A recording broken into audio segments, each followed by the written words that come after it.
Hey guys, welcome back to BAMA Network. I'm Jade Saylor. And I'm Caitlin Heffler. And today we're going to be covering our first loss in BAMA Network history to LSU. So this week started off very intense. The entire week, we kind of talked about it in our last episode. Everyone was super hyped up all over campus. And it was such a fun week, honestly. So much talk on Twitter and all kinds of social media with all of our guests that came. President Trump did end up coming, so that was super cool. He actually got a lot of support from the students, it seemed like, so that was pretty cool. I didn't hear a single boo. Yeah, so that was pretty cool.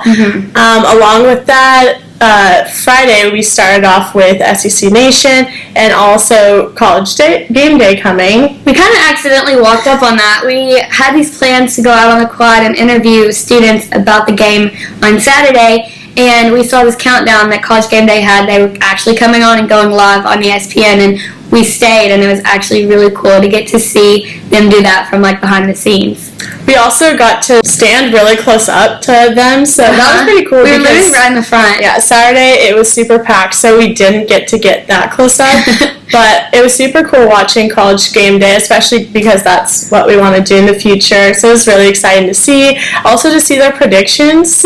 Yeah, it was very interesting when they did the Who Has the Edge, and you hear the Bama fans boo whenever they put their head next to an LSU, and cheer whenever they put it next to the Alabama. Probably my favorite thing were definitely all the signs that we saw. The LSU signs, the Bama signs, some for other colleges. I just thought that those were... There were so many other people here. We saw a Minnesota fan. Washington State. Clemson. People I've never heard of, Purdue. It was super random, but I thought that was really cool too, just, I guess, to see a variety of fans coming to watch. Pretty dedicated to come all the way to this game with really expensive tickets. Yeah, we should put this picture here on the screen of the overview of College Game Day on the quad. It was so packed. So then we decided after College Game Day to go on over to SEC Nation, where we got super close up to Tim Tebow, Laura Rutledge, and Marcus Spear. That was super cool and exciting. Yeah. And Paul Feinbaum. We didn't actually get to meet him, but we did get to meet Marcus, Tim, and Laura, and it was so awesome. They were so nice and so so willing to come over and talk to everyone that wanted a picture with them.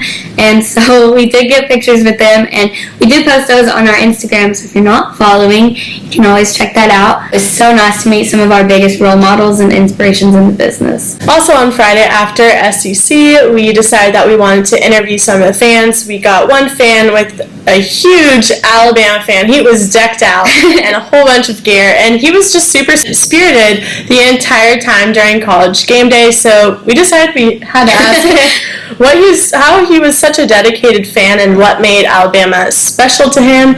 We also decided to talk with an LSU fan. Surprisingly, he was super willing to be interviewed by us and gave some great answers about what made him an LSU fan.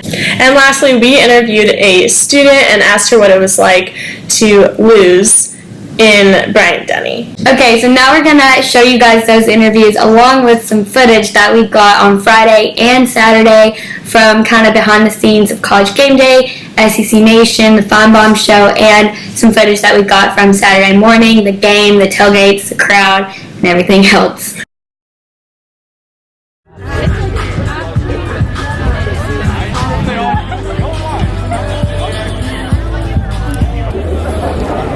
We're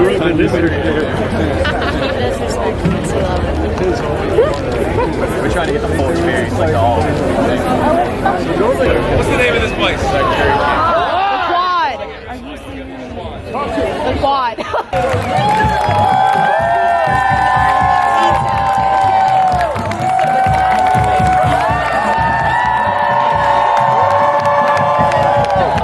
We'll break it all down. Hey, fun football live.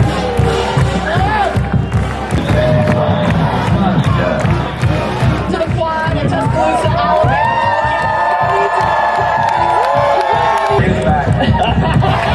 Exactly. Yes, Alabama State now.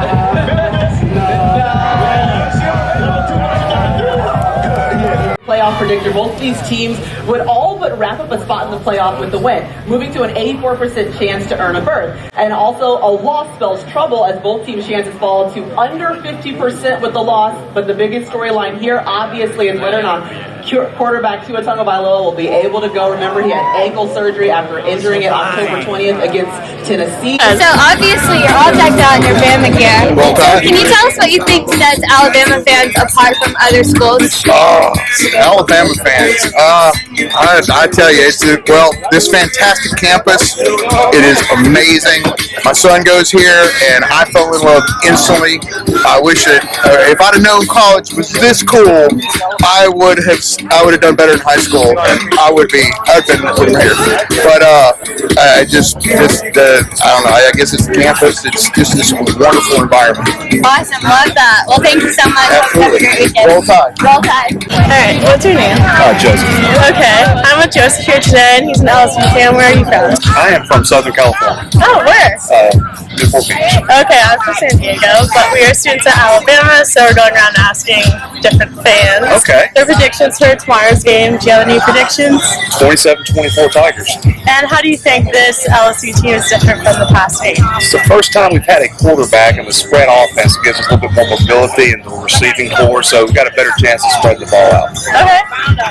And so how has this atmosphere, has it been what you expected from LSU or from Alabama campus? Yeah, I've actually played baseball over here, so so I'm very familiar with Alabama, and my business partner, he played football at UCLA, so it's his first time to come back and experience an SEC football game. Okay, so what makes you an LSU fan? Long story, that's where I was going to play baseball out of high school. Okay. I got hurt, and Skip Burke and Beetle Bailey were really good to me, and kept me, always around, and ended up going to junior college. It didn't work out the way I wanted to, but it's still a good experience. Okay, great. Well, thanks so much. You got it. Okay guys, I'm here with Sydney Tubiolo. She's a junior student here at the University of Alabama. Sydney, can you tell us how you're feeling after experiencing your first loss in Bryant-Denny? It's truly heartbreaking. I mean, that's all I can say. I'm just so disappointed. Just being an Alabama fan, I absolutely love my team. I know there's still a chance to bounce back, and I have to believe in that, but I mean, it is truly heartbreaking. That's all I can say. All right, thank you, Sydney.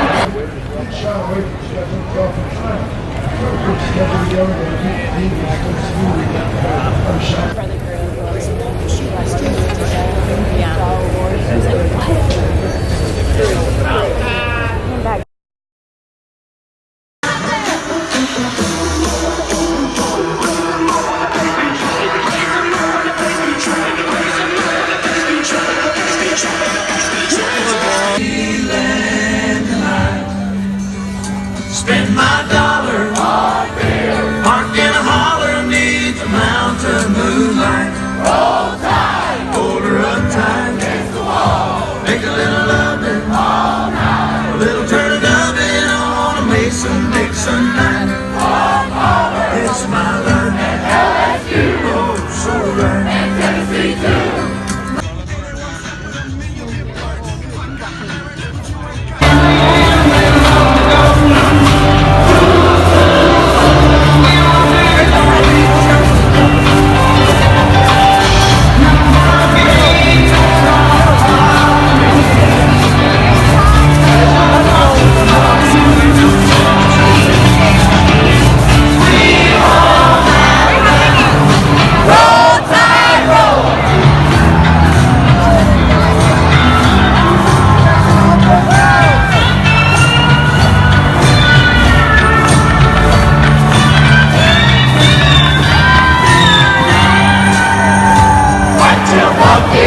So as you can see in the footage that we just showed, the atmosphere in Tuscaloosa and Bryant-Denny was unlike anything that I think anyone has seen in years from game day. I personally can't imagine being one of the 150 recruits that we had in Bryant-Denny on Saturday and not wanting to come play in that type of atmosphere. It was insane. Not to mention the student section, along with all the other fans, when Tua was announced as the starting quarterback for the game.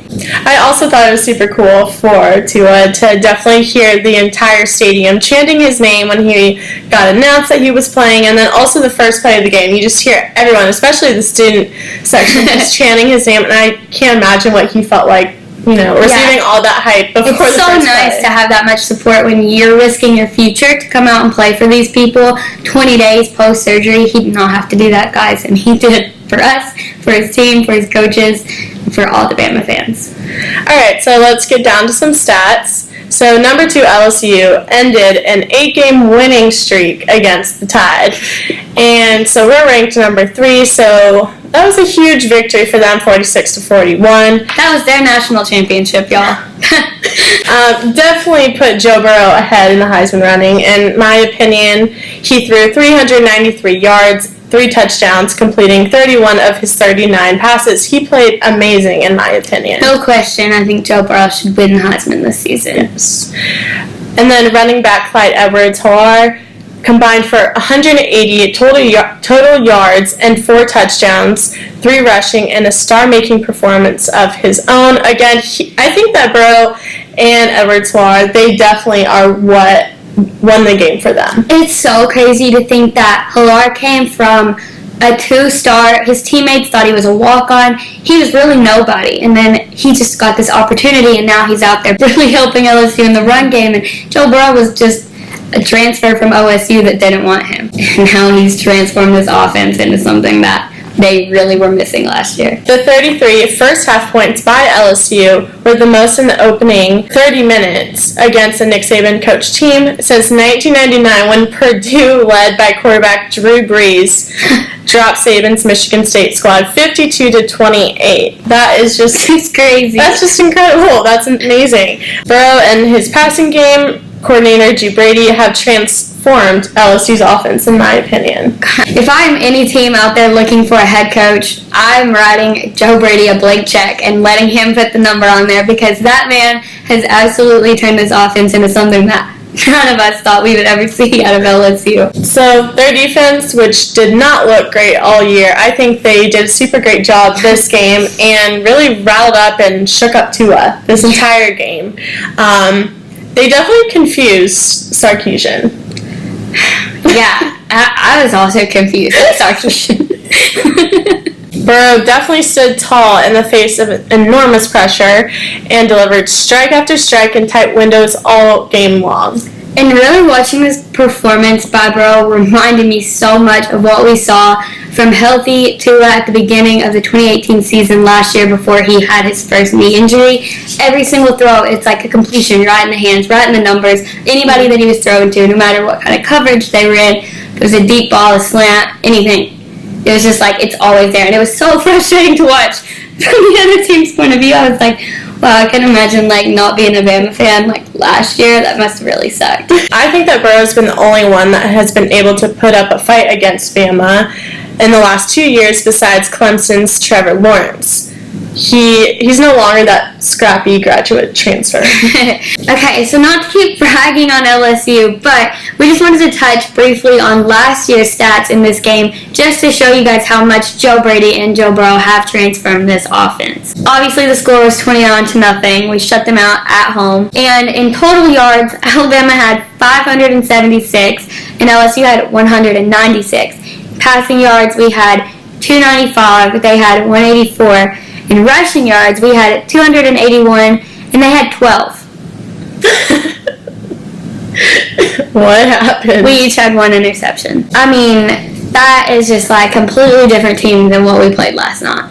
Yeah. So moving on and getting into our stats, obviously we have a lot to say about the game, and so have all of you, all of the Bama fans out there, all of the non-Bama fans out there. All the talk about it's Tua's fault, some even saying it's President Trump's fault. Let's be real, we lost, and honestly we didn't deserve to win based on how we played. It is in no way all of Tua's fault. Again, we're a team. We need everyone to work together, or else obviously we're not going to be able to win against a great team. Right, and Tua had his fair share of mistakes, but so did everyone else. Exactly. So moving on to stats, Tua went 21 of 40 passing for 418 yards with 4 touchdowns. Yes, Tua did not have his best game, but he still played with an injury. Obviously, Saban if he thought that Mac Jones or a different quarterback could play better than Tua with an injury, then they would have gone in and he would have taken him out. But Right. obviously he stayed in the entire game. And Tua wanted to play. You know, the medical staff told him he could play. He said, I want to play. He didn't have to play. You cannot put this loss on someone that literally put their career on the line for us. Yes, he had a lot of mistakes that maybe would not have happened or Yeah. would have not been as likely to have happened if he were fully recovered. I think it was very obvious that he was playing scared and playing, like, limited. I mean, he has a lot to risk. Exactly. So- And I don't blame him for that. But all in all, I think that instead of putting the blame on Tua, we should look at all aspects of our team and also, you know, forgiving him. He played injured. I mean, come on. So, like we said, this was a team loss, not a Tua loss. Let's go ahead and talk about a couple mistakes that Tua did make that actually could have changed the outcome of the game. But don't get me wrong, there were several things that could have changed the outcome of the game. This is just two. The fumble. Pressure coming. Tagovailoa has to scramble around. He's going to run on that bad ankle. Lost the football, and LSU's got it. We're going down the field. The first two drives, amazing. The crowd, crazy. Tua on fire. And then all of a sudden, there's no one to throw to. Tua has to scramble. He takes off running. Looks like he's got a clear shot into the end zone. And the defender comes at him and he just stops, fumbles the ball, and everyone's just kind of like... Inside of the 10-yard line, though. Like, I'm sorry, just sit down. If you're scared, like, it wouldn't have... I don't know. It was just like that right there was the beginning of the end. I think that was kind of a little bit of a freak out on his part. Yeah, that is... Kind of didn't really know what to do. So, yes, that was very upsetting to see, but again, like, maybe I guess he didn't know what to do. I really am confused on that still, but I really love the tweet that said Tua just got tackled by Manti Te'o's girlfriend. Because I think everyone was just kind of like, what are you doing? yeah, that was not the best way to start part of the game. But And another game-changing decision that happened, well, he obviously didn't mean to do this, but the interception with 30 seconds left to go in the half, that led LSU back for a touchdown, and then they scored back-to-back right before the half was really discouraging for our team. I was also a little bit confused on some of the calls that were being Weren't we all? called. Like, Tua, why were you running the ball when it was 3rd and 4th? Like, I'm sorry, please just throw it. Please, we were so close. So many times, I felt like there were so many more opportunities where we could have scored so easily. Yeah. But again, like, I'm not playing, I'm not Tua, I'm watching. Right, and I mean, obviously, Tua is doing what the coaches are telling him to do. You know, he's not out there just making these calls by himself. Yeah. So then you have to question what in the world is going on the sidelines. Like, whose playbook are we calling from? Because it don't look like ours. Yeah. Alright, and moving on to a brighter note, let's start with Jerry Jeudy.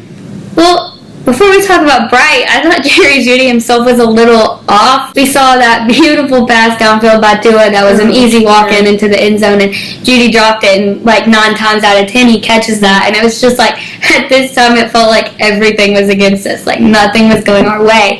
It reminded me of the Ole Miss game in 2015, like we were just shooting ourselves in the foot one time after another, and it's like, what time is something going to go our way? Like a call from the ref, a play from our own players, like a good play call from our coaches. Nothing. We had nothing. It's definitely out of rhythm. We were. For sure. And I think that happens a lot to us in the first half of big games with this team. Saw it last year in the SEC championship game. It's like we are such a second half team, and you have got to play all 4 quarters in a big game. Exactly. At the end of the game, when we were starting to get closer, what could have been a game-changing or a score difference was our blocked kick that happened.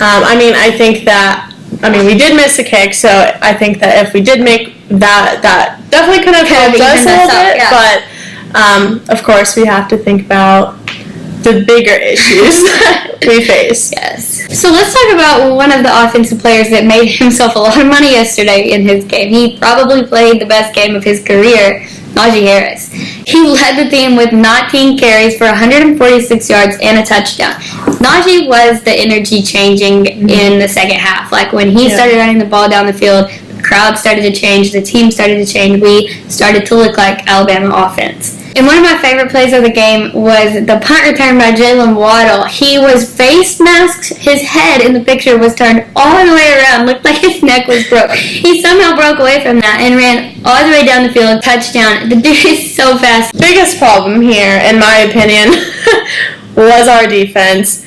I honestly felt like we just could not stop their offense in any possible way. It was almost like our feet were in quicksand. Like you were saying exactly earlier, what it looked like. we couldn't catch them, and we were playing man, so maybe that was the issue. I really don't know. I just felt like we couldn't stop Burrow. We just, it looked like we were lost on the field at some points. It looked like this was our attempt at tackles.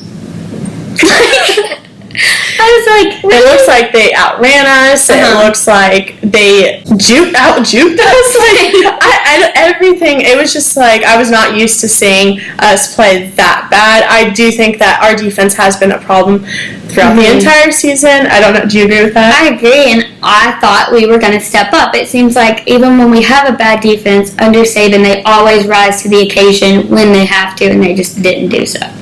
I think they always end up figuring it out or kind of adjusting throughout the game, but I did not really see that this game. It just looked like we were struggling basically the whole time. Really, it's frustrating because you saw us stop them 3 times on offense, back to back to back, and you know we're capable of doing it. We had to do it one more time, and that was a big game changer, and we could not do it. So diving a little deeper into this defense, something that I think we can all agree on, I've seen so many fans and tweets, is Pete Golding is not the man for this defensive coordinator job.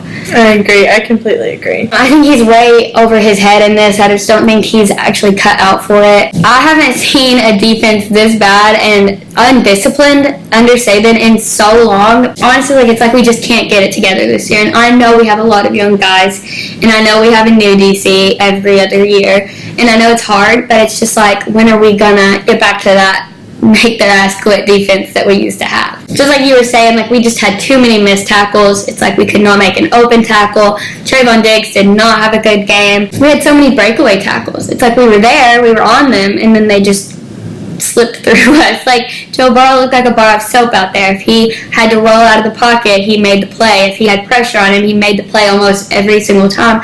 And if he had to run down the middle, he made the first down. It was just like we couldn't stop him. We couldn't stop the receivers. We couldn't stop the running back. We could not stop anybody. I think as a fan, it was just really scary to see our defense look the way that it did this weekend. Yeah. And all I have to say is, if we're going to move forward, and we plan on moving forward, we need to start with our defense. Yes, completely.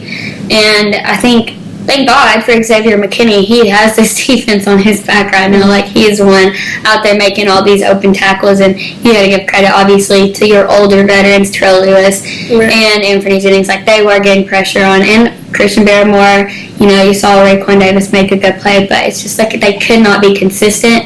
And you got to give credit to LSU's offensive line, too. They did a fantastic job. Burrow had all day back there. So, yes, he is great. I do believe he deserves the Heisman, but we made him look even better. I mean, I think that, of course, also we haven't played an offense this good this season, so obviously we are going to notice bigger issues in our defense like we did this weekend.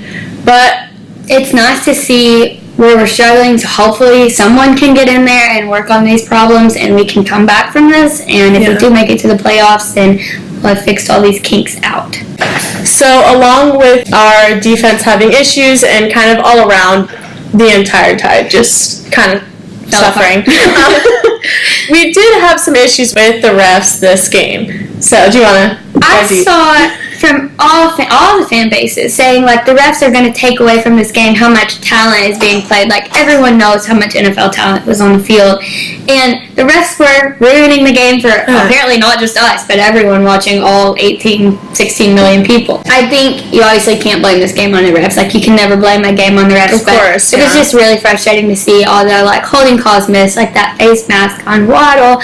And for literally everyone, the most frustrating play of the game is calling this catch, and we'll show it right here. And this made the difference, because this gets them literally gets them right to the end zone, and they're going to score a touchdown. And the SEC has gone out of their way to try to explain how this call was in and why it was in, but like I could sit here and read through the rules all day, and I just don't think that anyone watching could agree. His foot was in white. It was. I don't. He steps out, literally jumps back in, puts his toes in, and I mean that was great. You know, if he wouldn't have stepped in and he could have caught the ball, it would have been catch of the century. But he steps out, steps back in, catches the ball, and they call it a catch. It's not a catch. So frustrating. And I'm not saying like LSU didn't get calls too, but it was just really difficult to watch that exact play get called in their favor. If anything, we shouldn't be blaming President Trump. We should be blaming the refs. Let's talk about our fans. They're crazy.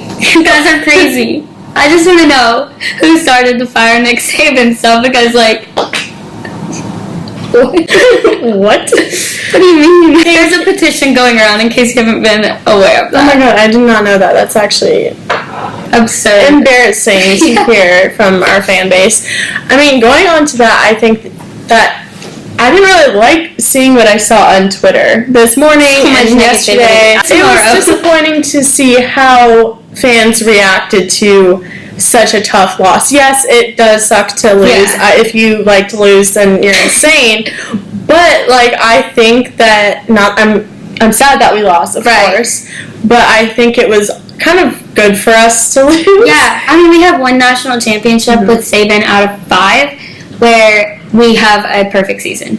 So we've always had a loss when we win. I think that losing builds character and shows us where we need to improve, and definitely to really motivate us to pick things up. Yeah. And to, I don't know, get more hyped up for the rest of the season. So we can't just throw in the towel because we lost one game. I mean, like, we are not the only one-loss team that has a chance to get in the playoffs.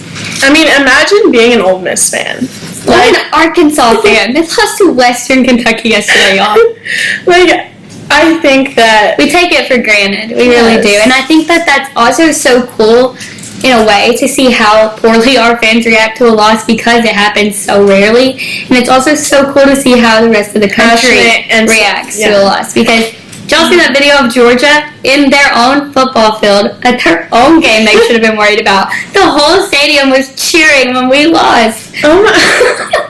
Wow. Like I think I saw a tweet also that said, "I'll worry about Bama when the rest of the country doesn't celebrate our loss." And I was like, oh, I saw that. I like that. Yeah. I like that. I mean, I think it's great to see how passionate and like sensitive our fans are. We probably have the most passionate fans like in the country. Like I love that. But at the same time, let's not hate on our own team when we lose. Like, especially let's be passionate. Like, keep that passion and love for Bama. But like, Tua, please no. Or Nick. No, don't hate Come Nick. on, y'all. Like, let's be realistic here. The GOAT. Like, he's doing everything like he the can. actual best football coach in college history, and y'all want to fire him?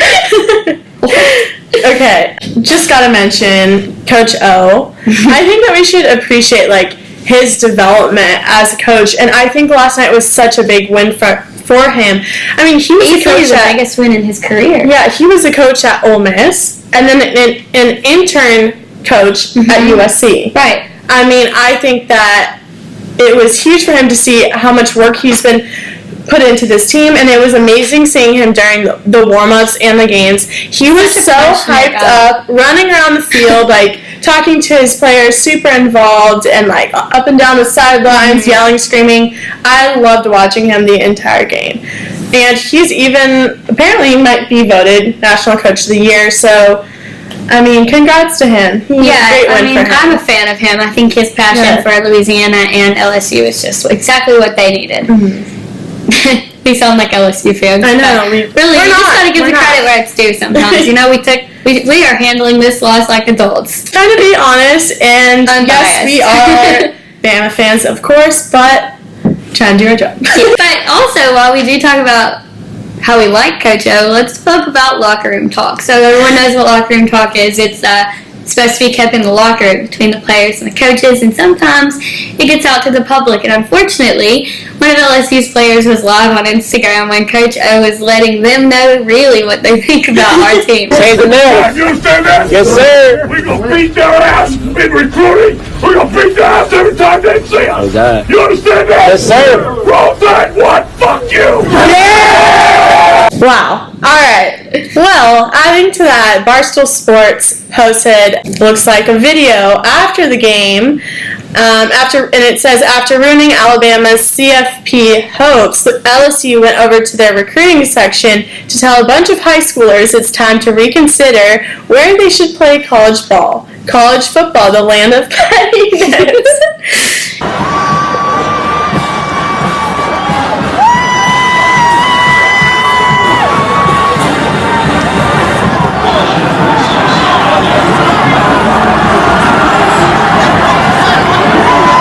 Is that legal? Honestly, it should be legal. Speaking of, is that legal? Y'all, can LSU actually fake an injury that many times in a game? We are seeing this more and more in football games. After every first something down. has got to be done, because that is taken away from us. That's taken away from our momentum, and it's happening not just in that game, but so many games. When do we draw the line? Because there came a time in this game when our fans were cheering for their injured players and booing them, because like they were faking these injuries, and it sucks when someone actually does get injured and they're getting booed. So it was literally after almost every first down. It was ridiculous. I mean, I was like, they are not going to have a single starter on that field. And also, it was really frustrating to watch them get up and run back to the sideline because they weren't. It's like it was almost planned. Oh, it was absolutely to get us planned. off our game. Yes. I mean, it worked, but like. Oh, it was ridiculous. Yeah, something needs to be done about that. Alright, and now let's talk about some of the ratings. This was the most viewed game since 2011, 16.6 million. And talking about 2011, that was the last time that BAMA and LSU met 1-2 in Bryant-Denny Stadium. And that's when BAMA lost to them, and then we actually beat them in the national championship. So, could we see another 2011? Let's hope. So, speaking of the championship, let's get on into a little bit more of playoff talk and games that can affect them. So, I think the first thing worth noting with these college football playoff rankings is your number 3 and number 4 that were undefeated are now both out with one loss. Here's what we have to do.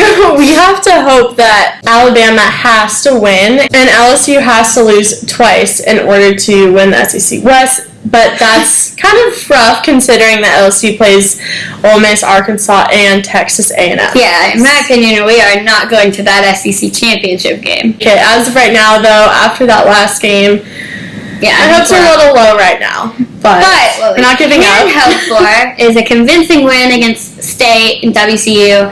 We have to win the Iron Bowl this year, guys. It does matter. I know the past two haven't, but this one does. And LSU has to beat Georgia. And that would put Georgia with 2 losses. Georgia could possibly lose to Auburn this week. And that would put Georgia with 2. Then 3 losses. 2-loss Georgia obviously isn't getting in. Yeah. So I think now we have to worry about Oregon, whose only loss was a very close game to Auburn. Then you look at Auburn, who's lost 2 games, struggled against Ole Miss, probably going to go down against Georgia. Right. And also Minnesota, who has not lost a game yet this season, just beat Penn State. I was right on my prediction. You were. I was wrong, but I'm so happy to be wrong. Let's talk about the final scores this past weekend. Obviously, you know our score, 46-41.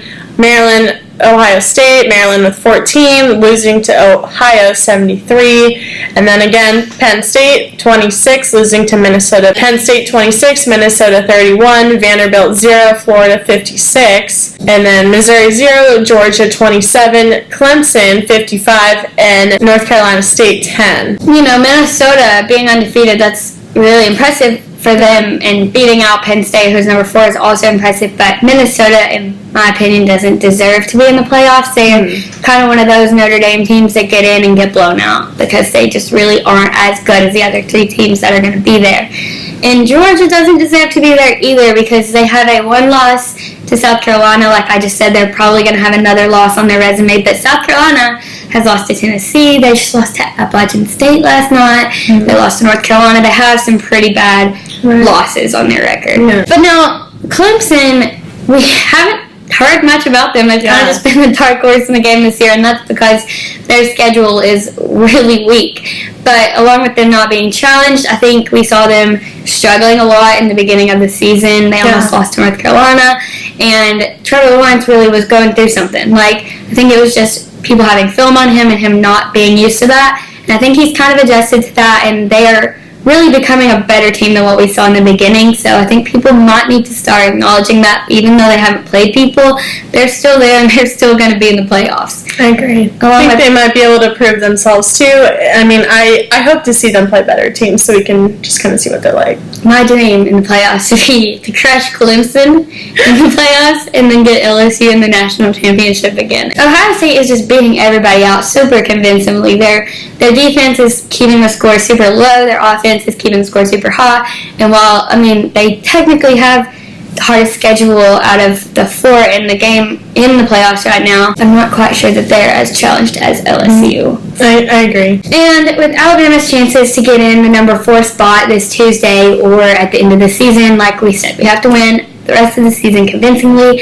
LSU has to beat Georgia. But also, it's going to come down to the eye test, because when you have one loss Alabama with one loss Oregon, one loss Penn State, one loss, you keep going down the line, you have to really look at, just like kind of in 2017, we had one loss and we didn't go to the championship game, and they put us in because they said the eye test, like, even though our schedule isn't super strong, we are the better team just by watching. Like, that's kind of going to matter a lot when it comes to picking who gets that 4th spot. And then also on Saturday during college game day, Jade shared some information with me that I didn't want her to be right, but I think it's kind of funny that she was in fact right at the end of the day. This has been a rough week for Alabama sports, because we had Alabama soccer that lost, Alabama volleyball lost, Alabama men's and women's basketball lost, all super close games, and I was like, man, this is just going to be one of those weeks where we are going to lose. It's just not been our week. Hopefully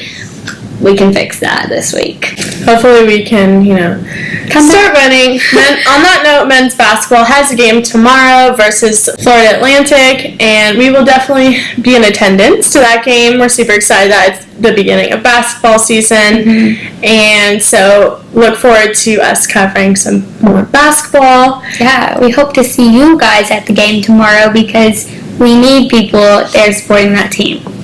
Yes, that would be great. It seems that we seem to do better when we have more students, and of course a lot of cheering really probably motivates the players as well. So we're excited about that, and overall I think that this entire past week and this weekend was a great and memorable weekend in Tuscaloosa in general. Yes. So many people flew out from out of town, drove hours to come to this game, and I think that overall it showed how much Bama fans really are the best. I don't know if this is true, but by the looks of it, it was. Apparently there were 65,000 people in town with no ticket to the game that just came for the experience. That's incredible. I think that says a lot about our town in general, and of course just our spirit. So I hope that we can continue to SEC. It just means more. Yes.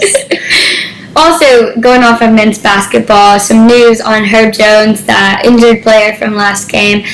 He's going to be a day-to-day game time decision. His injury was, I want to say, a hyperextended elbow, maybe. Could be wrong, don't quote me on that. But something that he can come back from, so we're very happy about that news.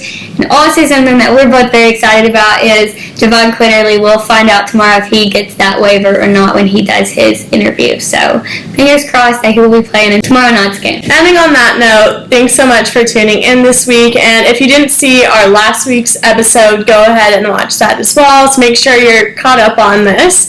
And we're excited to talk to you guys next week. Don't forget to follow us on Twitter and Instagram if you don't already.